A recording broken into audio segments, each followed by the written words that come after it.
So we're back on dreams, and today we're going to talk about what people mean in your dreams.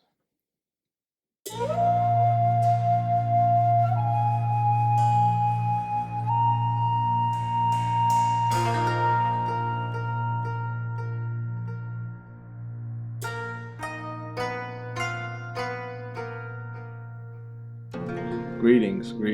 Welcome to the Weekly Awakening. So we're talking about dreams again today, and more on the universal language of mind, which is the language that our dreams are in. It's a language of images. And today we're going to be focusing specifically on people and what people represent in our dreams. I always like to start off reminding everyone about the three main things to remember about your dreams. One, our dreams are a reflection of how we're using our mind. The thoughts and mental attitudes that we've had the day before, previous few days, will be reflected through our dreams. And two, that our dreams are about us. Everything within our dream is about us. If it has to do with us, it doesn't have to do with our spouse or our cousin or our friend or our boss. Everything within a dream has to do with us. And that's because number three, every person, place, or thing within your dream is a part of you, the dreamer, including people. So, as I said before, the universal language of mind is a language of form and function. You have to look at the form and what is its function and how does that relate to the mind or the self. And so people today is the form we're going to be focusing on. And people, as we look out among the different people we know, the different people that we don't know, and as we observe people, it provides us a way of seeing different ways of being. I'm sure your brother is different than your cousin, who's different than your best friend, who's different than the person at work you can't stand. And all of them are different from you. And so people provide you a different way of being. That's why our role models and people we wish to emulate are ways that we wish to be. It shows us a new way of being that we can become. Some people are loving, some people are caring, some people are giving, some people are greedy, some people are selfish, some people are spiteful. And all of these are different ways of being, and different people will reflect those different ways.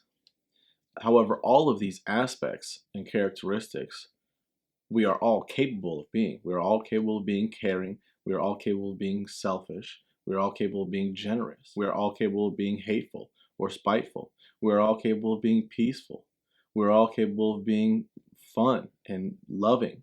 We're all capable of being introverted. We are all capable of being extroverted. And since we all have the potential of being any of these different aspects or characteristics, then our dreams will use different people to represent and reflect those different ways of being within ourselves. And so people within our dreams will reflect these different aspects within us because we are all capable of being all these infinite ways of being. And so that's the function that people provide. And then how it relates to the self is that we all have these different aspects within us. And so in interpreting that, you then have to look at the individual. So if I dream of my younger sister, how I would need to interpret that is to identify the number one aspect or quality or characteristic that I see within her, which would be responsible. And then that would mean that my subconscious mind is using the image of her to reflect to me a message about my own aspect and quality of being responsible, my own way of being responsible. And so if I'm saving my sister from drowning in a pool, then it has nothing to do with me having to worry and call my sister the next day and tell her stay away from pools or stay away from water. It has to do with me saving myself in being responsible. And then I would be able to then look back on the day before and how did I save myself in being responsible? Did an issue come up and I called another party to let them know about what I had done? Have I become responsible for my own actions? What was it that I had done the day before to warrant a dream like that? And then the rest of the dream will help you to understand either how to replicate what you have done or how to correct different faults in the ways that you're using your mind. And so another thing to remember about people is that all people, there are men and there are women. In universal law of duality, there's a dualistic nature to every whole. And so people is a whole, and there are two dual aspects and aggressive and receptive to people, to humans, and that is male and female. And this will also be reflected within people in your dreams. Males and females will represent different parts of the mind. For me, I'm a man. And so for all men, women will represent a subconscious aspect and men will represent a conscious aspect. Because I'm a man, I'm most familiar with how men think, I'm most familiar with a man's body, and I'm less familiar with how women think and a woman's body. Not to say I'm not familiar with those, but I am far less familiar than with myself, a man. So a male individual within my dream will represent a conscious aspect because I'm more familiar with the conscious mind. I'm more familiar with my waking mind. And I'm less familiar with the subconscious mind. So that what a female will represent, a subconscious aspect or quality, which is usually an understanding that you have built within yourself.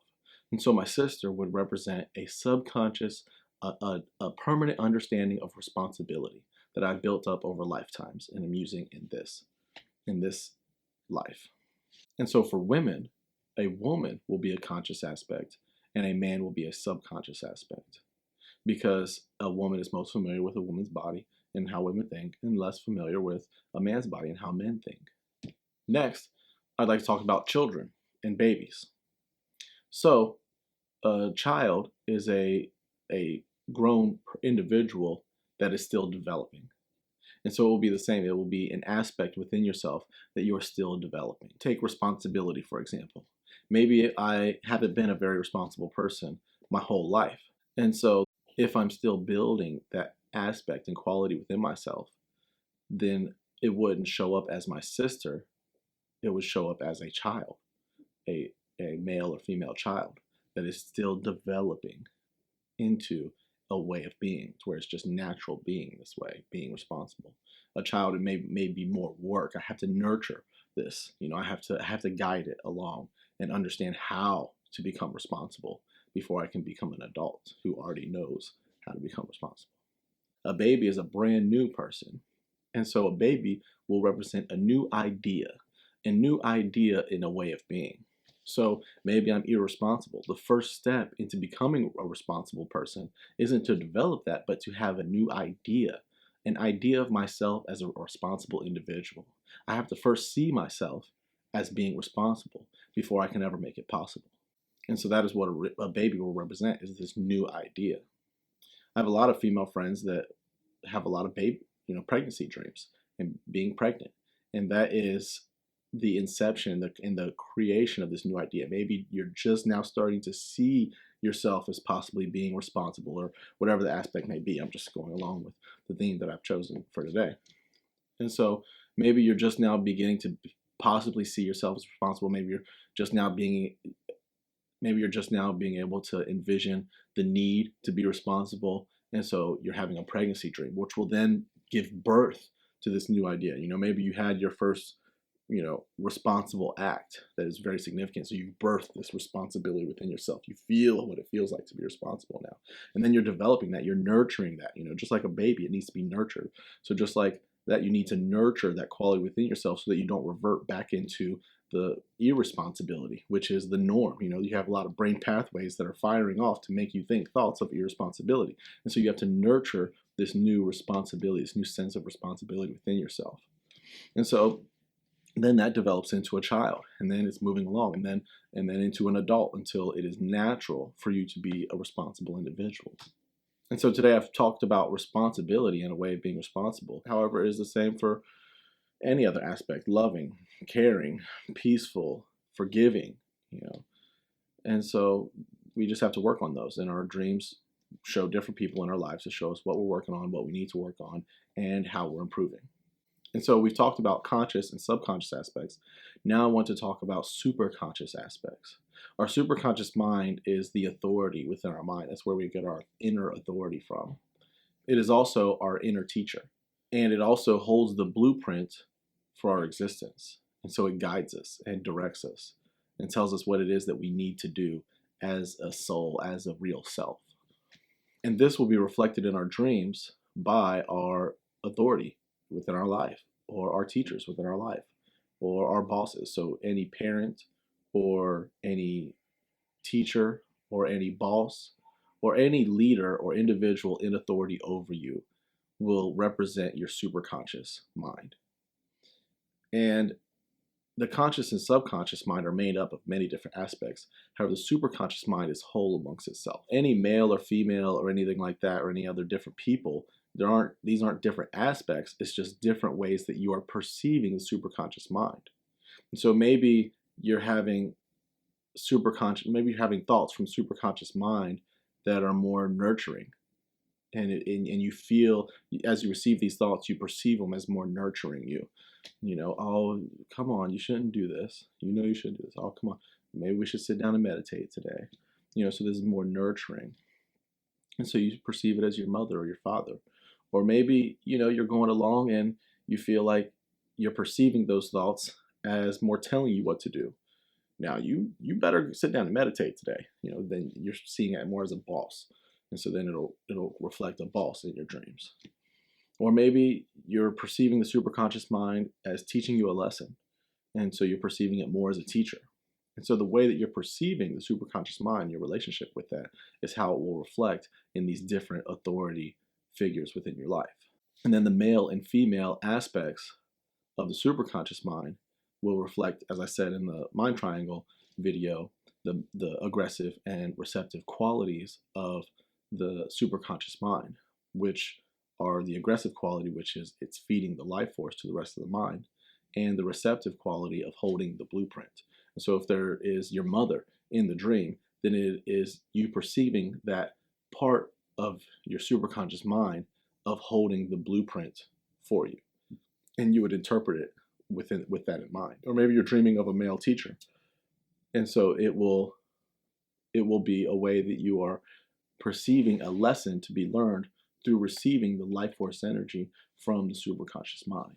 So this wraps up the video today on interpreting people in your dreams.